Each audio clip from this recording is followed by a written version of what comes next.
Then life took a really hard left. My mom came home from a doctor's visit and in a very cheerful, very upbeat tone, she said, I've just come from the doctor and I've been diagnosed with a disease called cancer. So she said, we're broke, I'm gonna need some help. So everybody got duties and mine was make it a good year because this is your last year in skating. I was on tour and we're a bunch of rock stars, we're selling out buildings all over the country and 50 cities in, I painted my abdomen and 2 months shy of the 20th anniversary of losing my mom.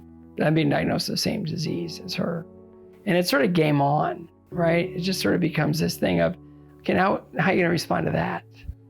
Coming up in 2 minutes, episode 14 of season 1 of the Good Grief, Good God Show, hosted by Grammy nominee and Emmy award-winning hit songwriter of 15 top 10 songs, including 9 number ones, Brad Warren of the Warren Brothers. I'm producer Matt Pivito. Join Brad monthly on the first and third Tuesdays on your favorite audio platform or in video on YouTube for raw, honest conversation about surviving things that suck.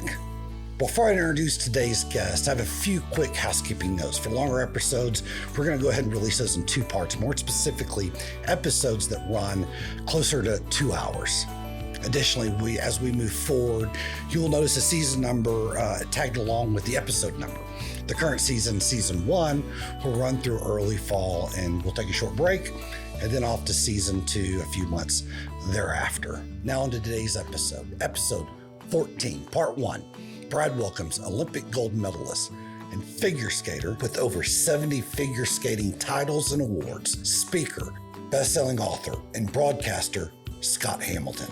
Over the next hour, Scott will talk about his debilitating childhood disease, losing his mother to cancer, the glory of winning an Olympic gold medal, his multiple diagnoses with cancer and 3 brain tumors, and his life-changing trips to Haiti after the devastating earthquake in 2010, which resulted in the adoption of 2 of his children. Not many people have the wisdom, grit, and grace, ambition, and humility that Scott has. You're about to find out Scott is truly a miracle on ice. To learn more about today's guest, Brad, and the show, check the description where you'll also find a clickable link to visit goodgriefgoodgodshow.com and to connect on social media. Lastly, if you'd like to help support the show, leave us a comment or give us a big old 5-star review. On the behalf of Brad's wife, Michelle, and segment producer and guest booker, Lisa Bolt, thank you for tuning in, and we hope you too find the good in grief. The Good Grief, Good God Show is brought to you in loving memory of Sage Michael Warren. Where do you want the bald guy? I sit this way because if I sat that way, I'd be facing my wife, and occasionally it gets sad and it should make me cry. Well, so just looking at her. Yeah. So well, I always get that. We started November 1st was the first one, and Al Andrews was the first guest. I'm having lunch with him a week from Friday. He texted me this morning. He said, my birthday is on May 16th and I'm registered at Home Depot. Oh, I should start registering for our birthdays. That would be a great idea. Just I'd like that shovel. Yeah. He's got a real thing going. He bought both his kids a toolbox for Christmas. I'm like, Al, do you own a toolbox? And he said, yeah, I do. I was just surprised. I didn't think he was. Is that a subtle hint or a not so subtle hint? It's not at all subtle hint, I don't think. Probably Al knows as much about you as anybody. Right? Yeah. He knows where the bodies are buried and the whole 9 yards. And ironically, now I know where his are buried because we've the last time we had dinner, it got really deep fast. Oh, wow. Yeah. I mean, I just read a book called Addiction and Grace. I forgot the doctor, and it's pretty dense. There's a lot in there, but I got a lot. We're all addicted to something. Yeah. In fact, we're kind of addicted to everything. We're even addicted to things we don't want to do. Like, I'm never doing that. And so it's not that the act of, like my wife would say that you're currently addicted to working out, whatever. So the working out's not bad, but the compulsion to have to do it. And we do that with almost everything in our lives. And I kind of realized everybody can. Have you read Atomic Habits yet? No. That kind of answers that question. It's like, why? Well, there's always. Will you write that down for me? Atomic Habits. Atomic Habits. So it's not it's not like an atom bomb habits. It's more like it's like atoms are the smallest, thing we can really honestly measure and see, but it's creating habits at the atomic level, right? So it's going all the way to our core. And it's just like, if you want to change this, then here's the cue, here's the response, and then you build these habits. So it's like with working out, you get to a point where it's like, here's the cue, right? You really feel like you have lots of energy, whatever. Or you just really want to feel better, look better or something. Yeah. Then here's the action. And then what happens is you get to a point where that habit becomes something that's just a part of who you are, to the point when you don't do it, you really feel like out of sorts. See? Yeah. So it's all these, but it's a way of rising above, like, procrastination or all these other things. It's all about building new habits in your life. Like Max read it and he's like, wow, that's really cool. So what do the most high functioning people do? Well, they get up at the same time every morning and they make their bed first thing. And so he does that every single morning. And then what else do high functioning people do? Every morning they start their day by going out into a quiet place and thinking of 3 things they're most grateful for and 3 things they want to accomplish that day. He does that every morning. And it's just habits, and they're super healthy. Yeah. Yeah. I mean, and we're going to have habits anyway, knowing that I'm addictive person. Well, let's focus those things. And like, I don't know if you're a Jordan Peterson fan, but I'm a huge I love Jordan Peterson. He uses big words though, and I'm not. A lot of big words, but it's funny. I'm learning the words because I can kind of buy and reference. Max is a huge fan of Jordan Peterson too. My kids are too. Well, my middle son, Quinn, is huge, 22 years old, and that's his favorite person. Smartest guy in the room. All the time. Oh, it's amazing. But the last thing I saw him, it was kind of like this, like, what do you want? Like, what do you want? And he said, people do, I want money. No. I mean, like, really, what do you want? Like, what do you want? And then when you figure that out, actively pursue that thing. Are you actively pursuing what you want? Okay, this is what you said you want. And so I had it kind of like, because what I want is peace. I want peace. So am I actively pursuing peace? I'm like, okay. Well, one thing that gives me peace is so I can't not work because I get peace from being financially independent as I can. Mm-hmm. So that work sits there, but also spending time outdoors. So actively, so we bought a place in Florida and we're going to hike the Grand Canyon. So I'm like, good. But if you look at it, like, I have to know what I want before I'm going to be able to get it. And then am I actively pursuing it? It actually kind of changed my perspective on a lot of things. I'm like, okay, am I actively pursuing something that I don't want or that's not the thing that I want? Yeah. And we do a lot of that, I think. I do way too much. Yeah, and because, it comes down to, I've become and I think it's an extension of my career, a people pleaser. I was going to say, I don't know if it's good or, well, I mean, it's obviously a good thing, but you don't say no. You do. I mean, you do for people. When they ask, you go. Yeah. It's a great thing. It's amazing. Well, and it's just, it's avoiding that kind of my Olympic roommate from 1980 died yesterday. Oh, I'm sorry. And they told me that he was going into hospice. And I sent him a video. I go, hey, remember when we did this? Remember when we did that? Remember like when you swung me off a balcony by 2 fingers, it's like we should have died. Remember when we did that? Remember when you picked me up at the airport in your convertible Delta 88 in Boston in December? Remember when, I remember like all these memories that I have of him, and one after another. And then I had to go do work for my foundation. And I was like, oh, finally I have peace. I can reach out to Michael and see how he's doing. And I got a text that day he was gone. And it's kind of like, I got to stop doing that. I just got to pick up the phone. I just got to pick up the phone. Because there's no do-over for that. No. And, it's like, I was in Boston and he drove, a couple months ago, he drove, more than an hour to come in, just sit with me for a few hours. And we just had the best visit. And he was a nut job, absolute. He could charm the scales off a fish. He could charm the rattle off a snake. Let's just say, if we're all sitting in a hotel lobby and the most beautiful girl you've ever seen walks in, it's not a problem for him. He's not intimidated at all. Not intimidated at all. He goes, I know where I'm staying tonight. Okay. Well, confidence is not a problem, huh? No, because he just knew who he was. That's great. And he wasn't a great looking guy or anything. Oh, I think that has a little to do with the hell yeah. He just had this way about him that was just so, like there's nothing off limits to him. He just said I should never have smoked. That was my downfall. So he smoked? He smoked a lot after of the Olympics, so not during, right? And then he got all the lung cancer, and that's what took him. But so how old was he?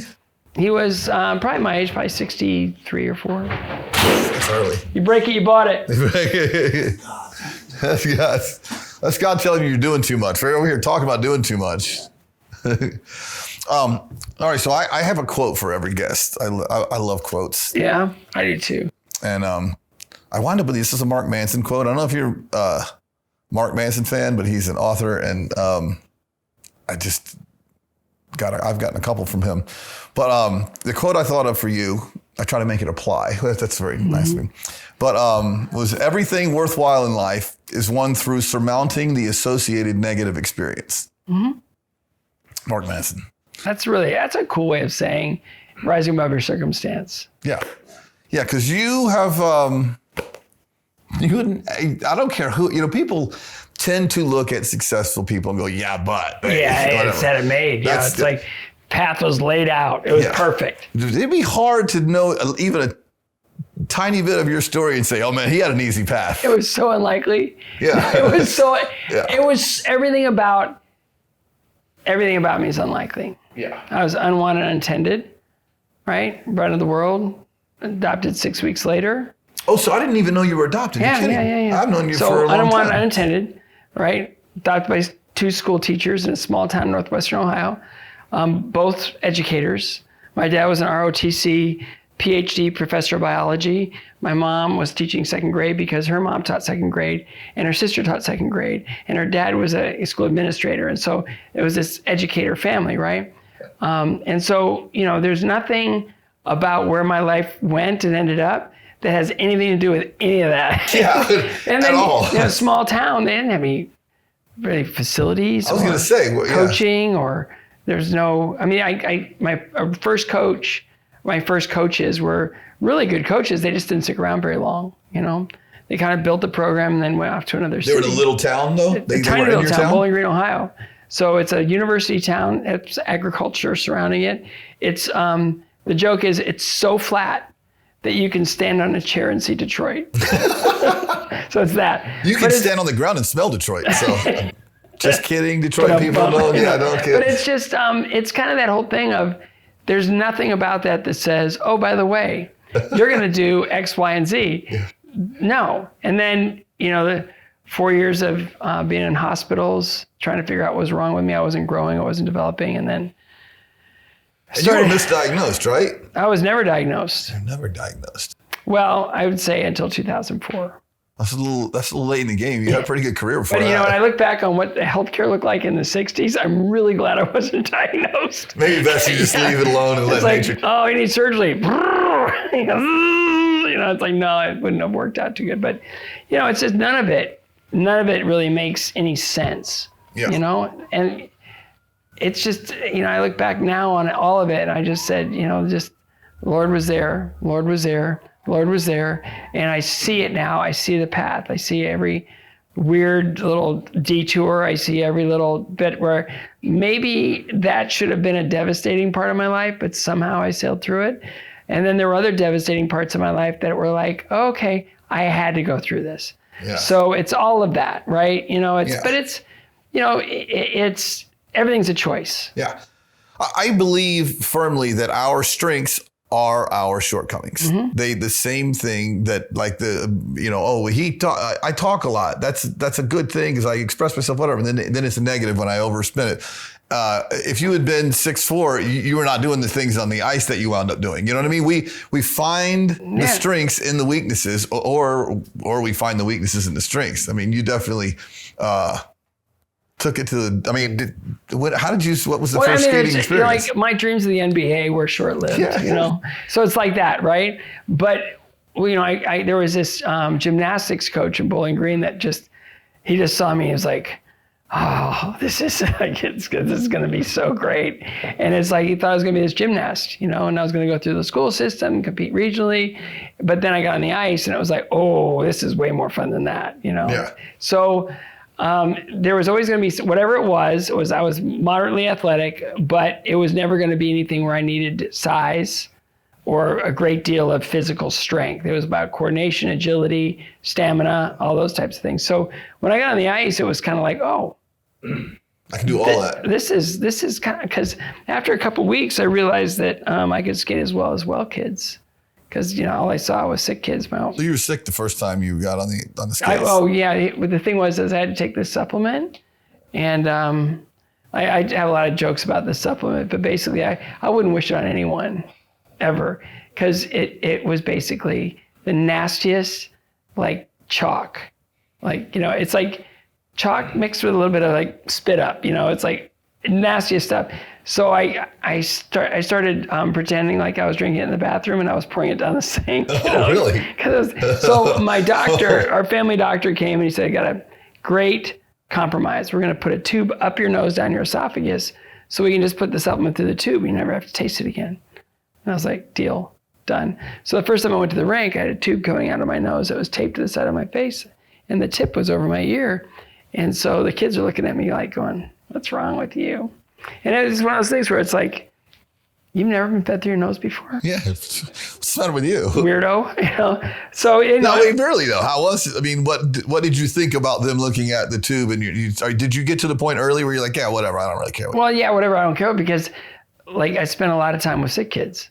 So I spent as much time with sick kids as I did with well kids. And so it was sort of that thing of, you get to, the parents, you get to see the kids, you see them in different states of illness, and it's like, you get used to it, and so, you hang around with well kids, and they probably haven't experienced doing those things. So they think it's weird or odd, but none of that was weird or odd for me. I'm really comfortable now, especially with the work I do in cancer, of going into places where, kids are going through treatments or whatever, it could be St. Jude, or it can be any other cancer center in the country. And I totally understand what they're feeling and what they're going through, because I lived it. And it's hard for them to believe that that's actually the case. Yeah. But it's like, you have to endure, those periods of your life to kind of figure out who you're supposed to be. Yeah.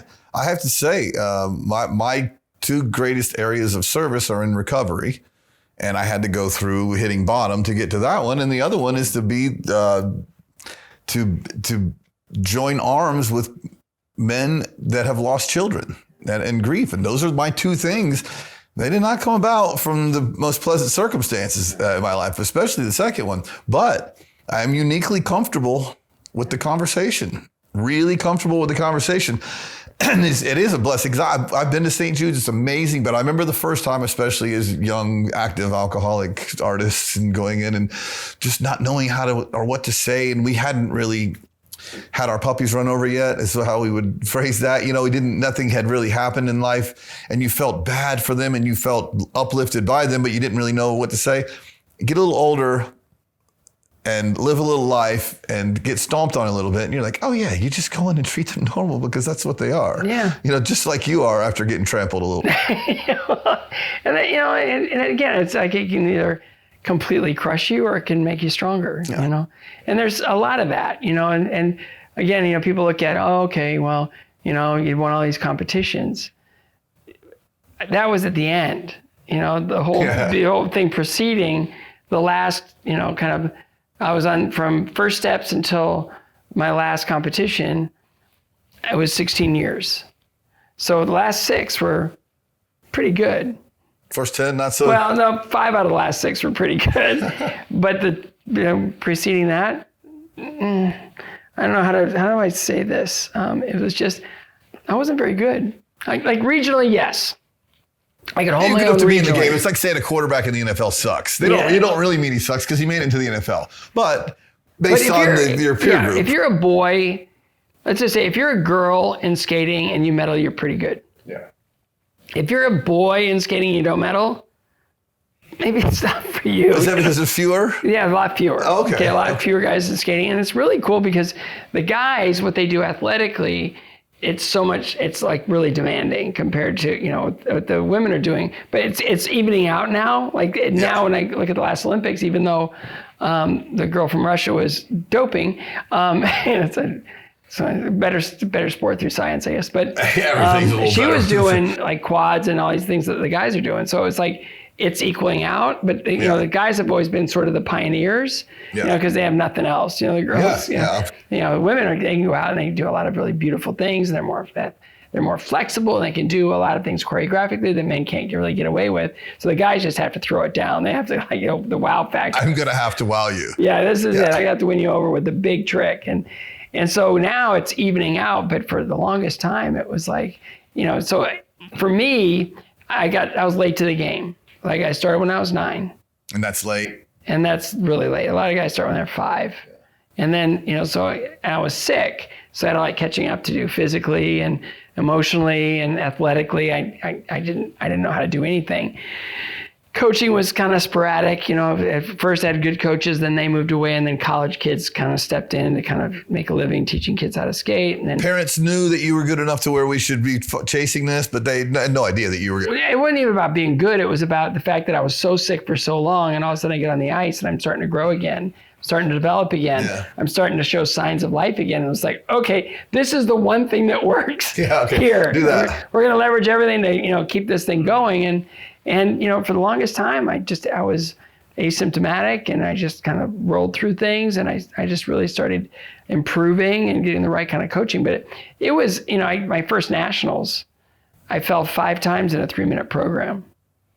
Wow. Wow is right. I think it's a record. That sounds like me at the ice rink in Buffalo. But it was, I mean, just skating around a circle. Yeah. Boom, get up, boom, get up. Yeah. But it was one of those things where, you know, for whatever reason, that was really important.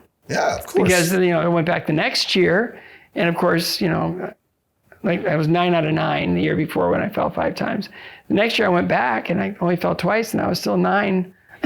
But you were down in falls. Yeah. It was a win. There's something about 5 falls that makes it easy to have a win. I eliminated 3 falls in this next last place finish. And then you go up to junior, and it's like, what's the worst thing that can happen, right? Last place guy, right? I'm the last place guy. And then I actually beat 2 guys who were pretty embarrassed that last place guy beat them.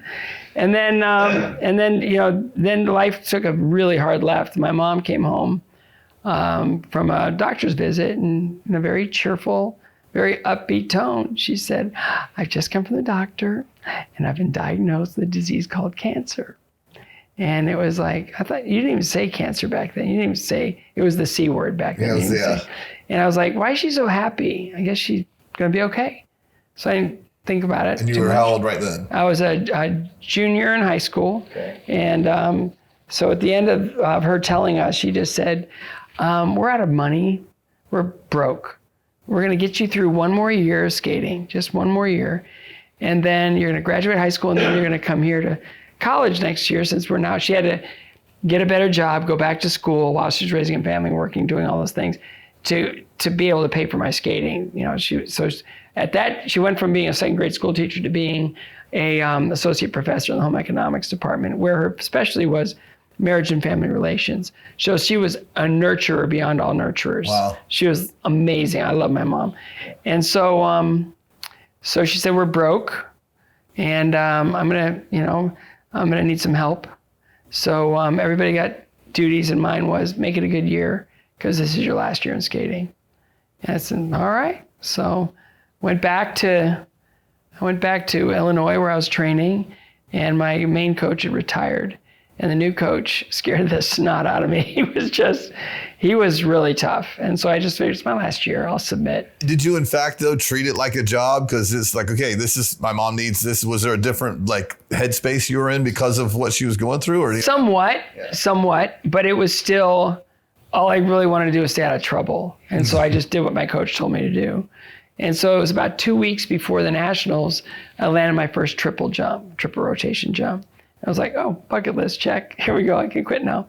And I got to nationals. My mom arrived, and her arm was in a sling. They removed her left breast and the inside of her left arm, and she was wearing a wig because she lost all her hair to the chemo. And she was just joyful. I mean, she was just on fire. She was so happy. And I just couldn't figure out, I go, what's going on with you? And she goes, I'm great.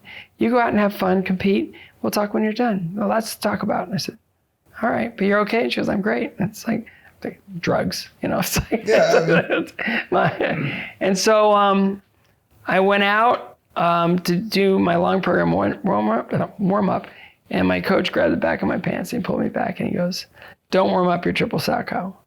And I said, "Why?" He goes, "Because we really don't want to know if it's there or not until the program itself." And I go, "Oh, that's probably good coaching. I don't have anything to compare it to."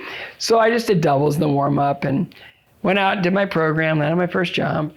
And then I went to set up the triple Sal and I figured, last competition ever, might as well throw it. Got nothing to lose. And I landed it. And it was like, I got so excited that I forgot to screw up the rest of my program. Oh yeah. And I won junior nationals. Like I came in first. Wow. And it was like, all I could think of is like, these guys must be really embarrassed because I'm not to be standing up here. They're way more talented, way better than I am. And so the reason my mom was so happy was because on the way there, she'd met with a couple in Chicago that were older, had no children, loved skating, and were wealthy enough that they really wanted to look after my skating. And so I moved to Denver and went to the championship level, the senior level, and it's the trifecta. Turned 18, I'm sponsored, and I have my own apartment for the very first time. Right on. Not good? Terrible. Yeah, I was gonna say, I know how I would handle that. Yeah. So if it's even 10%, you were screwed. I didn't even know how I made it to nationals that year, but I got there and I ninth again. I went back to ninth, and it was just a horrible, just a humiliation after everything I was given to show up like that. Yeah. And I was embarrassed by it, but I'm still last place guy, right? Even though I had that one little blip. A little blip on your radar where you won something. Yeah, that would be terrible. That was it. And so then at the end of the competitive season, I go back home. I just go back to school. I finished up. I was, I was done with school by then, but it was like after that nationals, I just went home to be with my parents because my mom had sort of taken a turn for the worse. And I remember being in her room until about 3:30 in the morning. And she wasn't awake or anything. And so I just went home, slept on the couch. And I was awakened with the news that my mother was gone. And you have to understand that I loved her more than anyone. And I just, when they told me your mother is gone, all I could think to say is, I know. And I just got up and I just went in the backyard and I started walking. And it was in that walk that I decided I didn't have to do a lot of bad things because I didn't feel good. A couple of people I knew had lost parents, different things, and they just, drugs and alcohol, because it just kills the pain. Yeah. And I was like, it wouldn't make her happy. What would make her happy? Well, why don't I just try to be the person she always dreamed I could be? Why don't you just wake up, put your big boy pants on and get to work? And so I just decided I was going to honor her in every way I possibly could on the ice. And I was like, you're going to be late? Nope. Honor your mom on time. That's got to do a long program run through. I'm tired. I don't feel like doing it today. Okay. Honor your mom. I don't care if it's summer. I'm doing a long program run through. And in that, I just got stronger, a lot stronger. And so from the 9th place finish, the last competition she ever saw me skate in, the next year I'm on the podium at nationals and I'm ranked 11th in the world. Wow. And then, she'd always say when I finally passed a figure test, the compulsory figures, I hated them. They hated me back. It was like, we passed with flying colors. And it's like, this is really embarrassing, Mom, but privately I'm loving it. All right, you're bragging to me in front of the neighbors. And she goes, someday we're going to go to the Olympics. And I'm like, based on what? Because I'm not that good. And 2 years later, I'm on the Olympic team. So that was the wake up call. That was the thing when your mom passed. Yeah. I relate to that much later in life, much different way. But like I do have, there's a different, Michelle and I discuss it often. Like when there's any decision to make, I'm like, does that honor? And I use the word honor too. I don't know if it's something that's there, but I'm like, well, because I'm sure that you feel close to your mom, like that she's there with you, even at that age, probably that young age, but now you look back and know she was literally with you with those moments. If it doesn't even take much faith to get us to that spot. But it's really, decisions are pretty easy. Almost all the time I can say, okay, is this honor going to honor my son? And that's rarely a gray area. Yeah. It's almost always like, oh yeah, do this, do that. Don't do this podcast. This is not what you want to do a podcast where you want to sit around and be cool and smoke cigars like Joe Rogan. I don't want to come and talk about grief and God and real things. Well, it's you got to talk about, especially if you really want to have a broad appeal or have a destination that really serves people. The best way to cast the widest net is to create something that everyone experiences. And they asked me at TEDx Nashville, asked me to do a talk, and I go, what do you want me to talk about? And they go, whatever you want. And so, can you narrow it down just a little bit? It's like, but all my spirit would let me talk about was suffering. Yeah. And it was just all about suffering. And so I go, I got you, check this out, TED.com, suffering. Nobody's ever talked about the one thing we all endure. Yeah. Everyone. There's no one on this planet that has not suffered, right? So why don't we talk about it? Let's just talk about it. And so, in any talk, there's kind of the beginning, the middle, and the end, right? And the beginning is sort of like you're introducing, sort of the concept of it. And the middle part is a deep dive into kind of what it looks like for different people. Mm-hmm. And then you gotta give them a way out, because otherwise it falls flat, right? So the one thing I've always really felt was when you're coming into a period of suffering, it's a fork in the road, right? It's a fork in the road. Mm-hmm. And I always joked, Yogi Berra says, when you get to the fork in the road, take it. It's like that whole thing. So but we look at a fork in the road like this, right? But suffering isn't like that. It isn't just left or right. Yeah. It's up or down.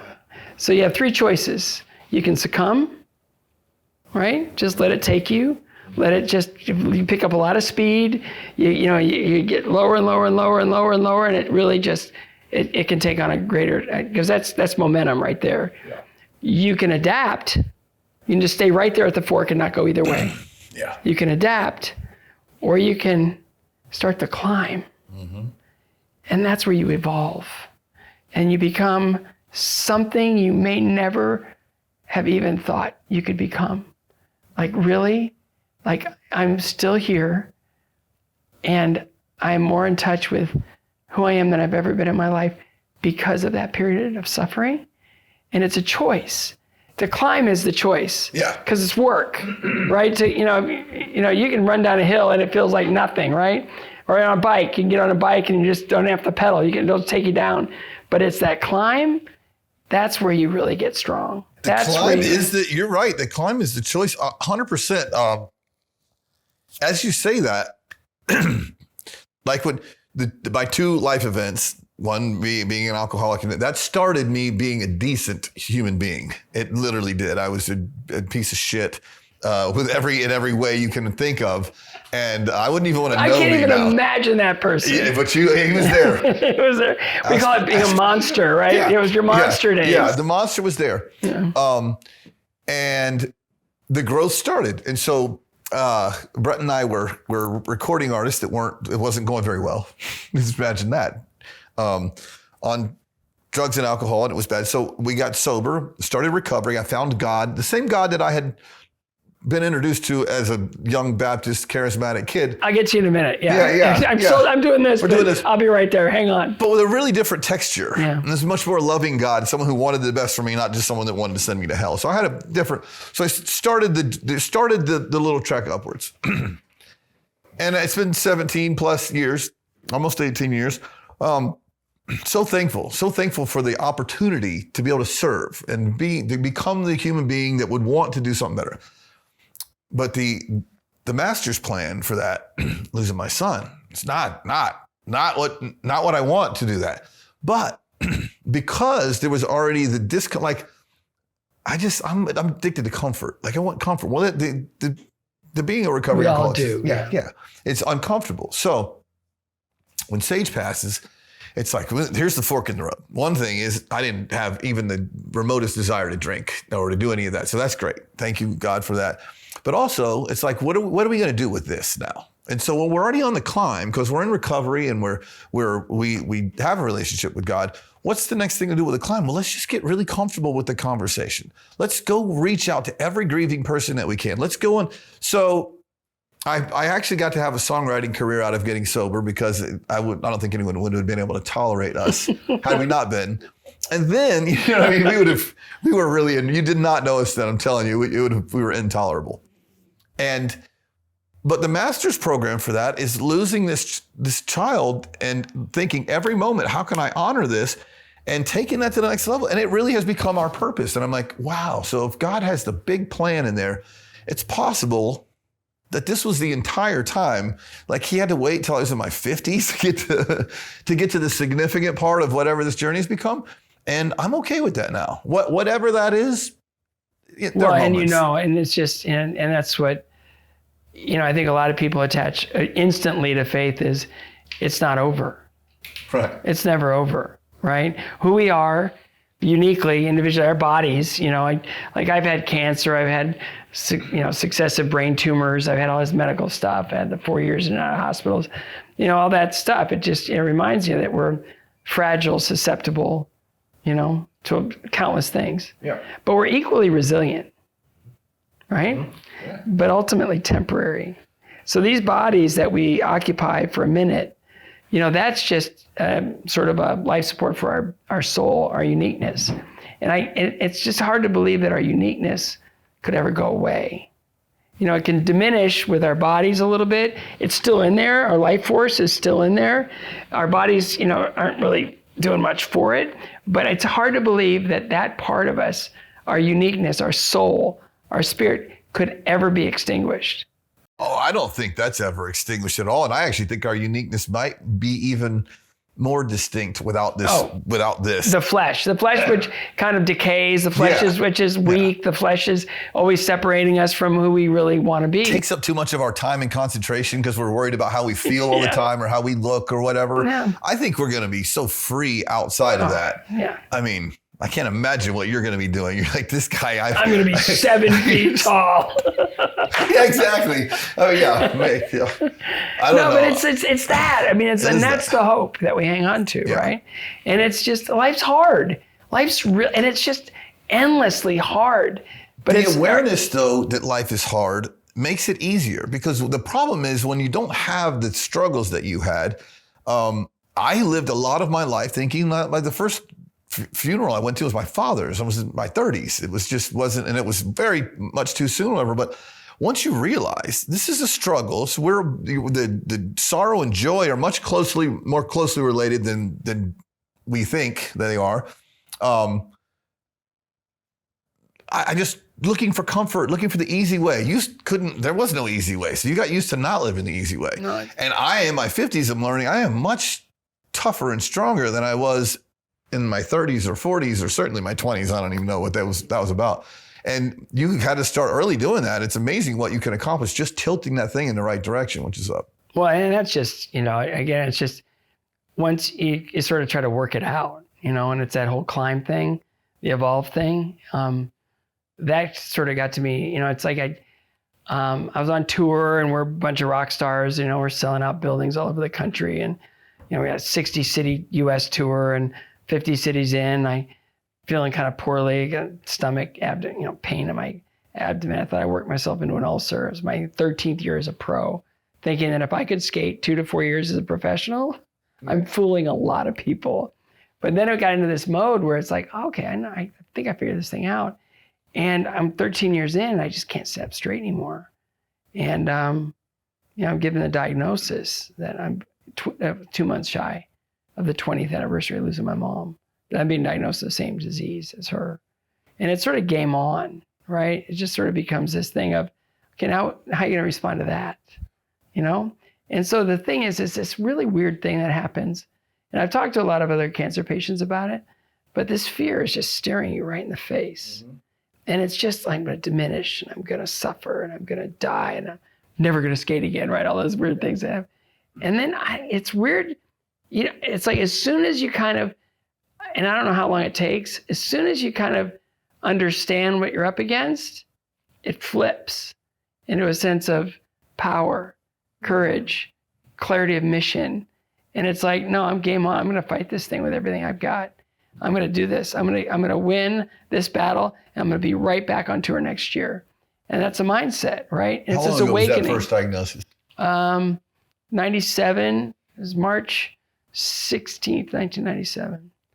And so, but you know how life works, right? Pendulum swings both ways. So here I am getting a diagnosis of cancer, March 16th, 97, March 16th, 2000. I meet the girl that would become my wife. Who is freaking amazing. Like Yeah. your wife is I overachieved. Go ahead and say it. That's Well, way, you did too. Yeah, that's of course, yeah. Like, forgetting the out kicking your coverage and all that. That's Yeah. long gone. But like how much? I hate the word charity because it sounds like something. But how much charity can one family do? I mean, you and your wife are like busy about God's work, and I don't mean like putting a new building on the church or whatever, which would be fine, I guess. I mean about like helping the poor. I mean about like feeding hungry people. I mean, you guys take a trip to Haiti and come home with family members. You know, Well, that was you know, when we first got to Nashville, Stephen Curtis Chapman, we got invited, you know, kind of into the Show Hope thing to help wherever we could. And I would host events, or I would, you know, be at certain things. And Tracy and I were just blown away at these families that would do international adoption. It's like, we admire them so much. It's not us. We'll never do that. Right. But we just are, you know, it's sort of one of those God winks. It's like, I'm preparing your heart. Yeah. And it's like, but we have two healthy boys. That's all we hear. Like, we're going to pour ourselves into them. And yeah, we'll support this organization for people that really feel called for international, but that'll never be us. And then it was, you know, a few years later, we're like going through our home study and trying to figure out a way to get these two kids from Haiti home. And it's like, that is us. You know, it was always there. You know, he's just preparing our hearts. Reason you get involved with this group is because they're, you know, going to set you up with exactly what this looks like and how amazing it is and how tough it is and how life-giving it is. And then, you know, it's just, that's what we're here for. I've learned something. Don't ever say that's not me or that's not us, because God's giving you a bucket full of it. If you say that, really? Yeah. I'm not. Oh yeah, that's not my thing. Yeah. Like this is not my thing, or like them. You know. I've replaced the word never. Yeah. I have. Yeah. I've replaced it with, I can't imagine a scenario that would allow, whatever that is. Yeah. I can't imagine a scenario that would allow, blah blah blah. And you know, pretty much throughout, it's like, oh, I could never adopt, you know, children from another country. Well, it's so logical. It's so logical. Yeah. It's like, I could never give myself a shot. You know, when we wanted to have our second child, I had a pituitary brain tumor, took away all my hormonal activity. And so I would self-inject 6 times a week. And I did that for 2 years. And it's like, well, yeah, of course I'm going to give myself a shot. What else would I do?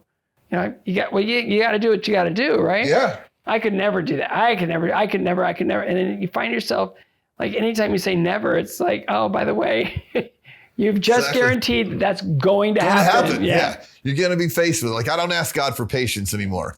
Because when they ask God for patience, he doesn't just hand you a bowl of patience. No. He just gives you a situation where it's going to absolutely require patience to get through it. Well, and it builds you up. Yeah. It's like you're so much deeper and so much more alive than you've ever been. Yeah. You know, and the cancer thing was, you know, I survive, and all of a sudden I'm a poster child for cancer survivorship. You know, I'm going around speaking. And you're in your 13th year as a professional. You've already won gold medals by the time the first cancer. Yeah, well, I won everything as an amateur, and then I turned pro. Right. And then there was no real path for me, so I had to kind of make it up as I went along. Yeah, you started that company, right? The Stars on Ice? Yeah, I was with Ice Capades for 2 years. I had a 3rd-year option, and I did the whole 2 years perfectly. Like, I couldn't have done it better. And then the president of Ice Capades, who had become a dear friend, he just said, you know, we've gone through a sale. And it's like, I'm excited. I can't wait to meet the new owner. And he goes, he doesn't want to meet you. You're done here. And I go, I know I did everything right. And he goes, he only wants women. So I'm out of a job after 2 years. And then I meet with my manager, and it's kind of that, hey, we've been talking internally. Do you want to help us start a tour? Here's a preview of the second part of episode 14, premiering on Tuesday, May 16th. But first, don't forget to visit goodgriefgoodguyshow.com for the most up-to-date show information, including links to the back catalog of episodes. Also, forget to hit that like and subscribe button. Leave us a good old 5-star review. She goes, turn on CNN right now. And I turn on CNN. Almost the entire city of Port-au-Prince collapsed. 300,000 people died in 30 seconds. She just couldn't look away. She goes, I have to get there. Everything in my spirit says, I have to go, I have to go, I have to go. And it's like, well, tap the brakes, wait for the news cycle to change, and then the need will present itself. We were there, I remember I came over to pick up Aiden because Aiden was helping her. And there was a Christmas tree up in the office, little pictures of kids on them. And it was obvious that it was an orphanage, right? And so Aiden was just looking at this tree. And he's like, who's that? You know, oh, that's Jean-Paul. You'd like him a lot. He's just a little older than you, but he's very athletic. He's very smart. And he smiles and laughs all the time. And he goes, we're going to get him Christmas. And she goes, okay, well, here's the ornament. Just his list is on the back. And he looked at me like, we're going to get him Christmas. And like every year. You know, it's like, yeah, for the rest of his life. Yeah, for the rest of his life. So then Lori, ran the organization with her husband. She said, he's got a sister. We'll get her Christmas too.